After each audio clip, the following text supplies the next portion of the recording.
시편 115편과 시편 135편은 우상이 얼마나 헛된 것인지에 대해서 우리에게 알려주는 시편입니다.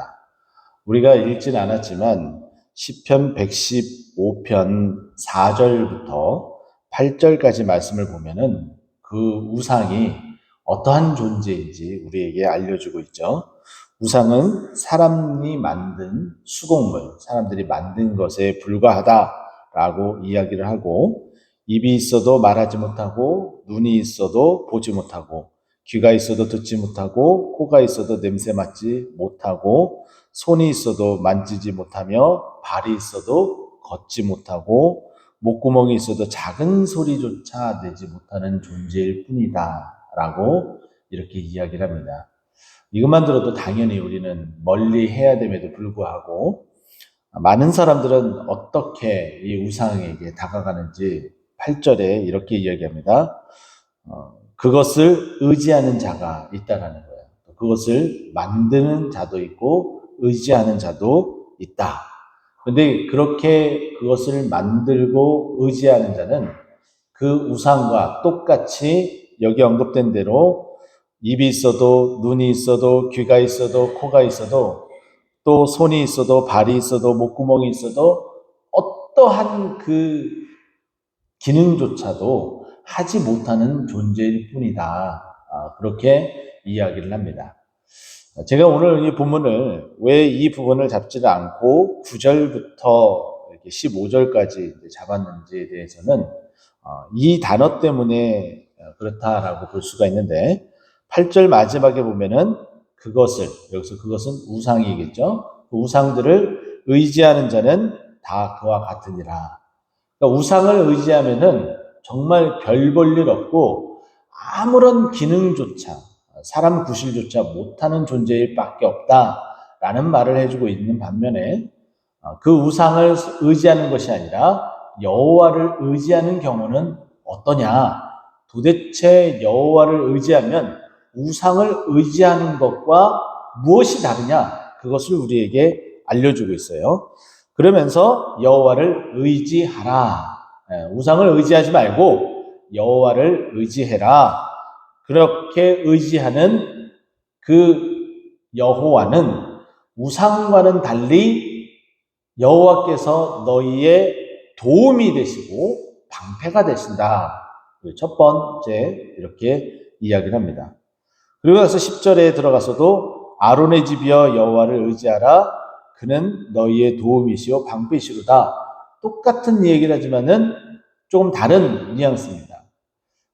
이때 많은 나라들 가운데에 특별히 하나님께서 이스라엘을 선택하신 것은 굉장히 큰 은혜요, 굉장히 큰 축복입니다. 특별히 그렇게 선택하여서 그들 중에 제사장 나라를 삼고자 하셨는데 그들 중에 제사장의 지파의 그 직분을 감당할 수 있도록 한 것이 아론의 집이에요. 근데 그 아론의 집조차도 우상 숭배에 빠져서 허우적거리며 벗어나지 못하는 상황 가운데 있었던 거죠. 그렇기 때문에 여기서 10절에 아론의 집 너희들도 제사장이면 제사장답게 여호와를 의지해라. 그러면 그 여호와께서 너희의 도움이 되고 방패가 되어주신다. 목회자들마저도 여호와를 의지하지 않는 현 시대를 다시 한번 비꼽고 이야기하고 있는 모습이라고 여겨집니다. 또 11절에 보면은 여호와를 경외하는 자들아 너희는 여호와를 의지하라. 여호와를 경외한다고 이야기를 하면서도 여호와를 의지하지 않는 거예요. 이것은 마치 지금 현재 우리들의 모습이 아닐까라는 생각도 해봅니다. 왜냐하면 여호와를 경외하기 때문에 이 자리에 나왔죠. 이 자리에 나와서 기도도 하지만은 정작 내가 의지하고 내가 믿고 따라가려고 하는 것은 물질은 아닌지, 내 자녀는 아닌지, 다른 어떠한 관계, 어떤 다른 힘은 아닌지 우리는 곰곰이 좀 생각을 해봐야 될 필요성이 있습니다. 그것을 우리에게 말해주고 있어요. 여호와를 경외하는 너희들이라면 여호와를 의지해라. 경외하는 그 모습대로 여호와를 의지해라. 그리하면 너희의 도움과 너희의 방패가 되어주신다. 연이어서 3번씩이나 이스라엘 전체, 그리고 제사장 집안 가문인 아론의 집, 그리고 여호와를 정말 믿고 따른다고 이야기할 수 있는 심층적인 그 부분들에서도 똑같은 얘기, 여호와를 의지해라 라고 이야기를 하며, 여호와를 의지하는 그 의지가 되는 그 여호와 하나님은 너희의 도움과 방패가 된다라고 우리에게 말씀합니다. 이쯤 되면 당연히 그 하나님을 의지하기로 우리가 마음을 먹고 나아가야 된다라고 여겨지죠. 그리고 나서 이제 12절부터 15절까지 말씀을 보게 되면 그 여호와를 의지하는 자가 받게 되는 그 은혜가 무엇인지, 도움과 방패인데 그 도움과 방패의 구체적인 실행 요소들이 무엇인지에 대해서 우리에게 말을 해주고 있습니다.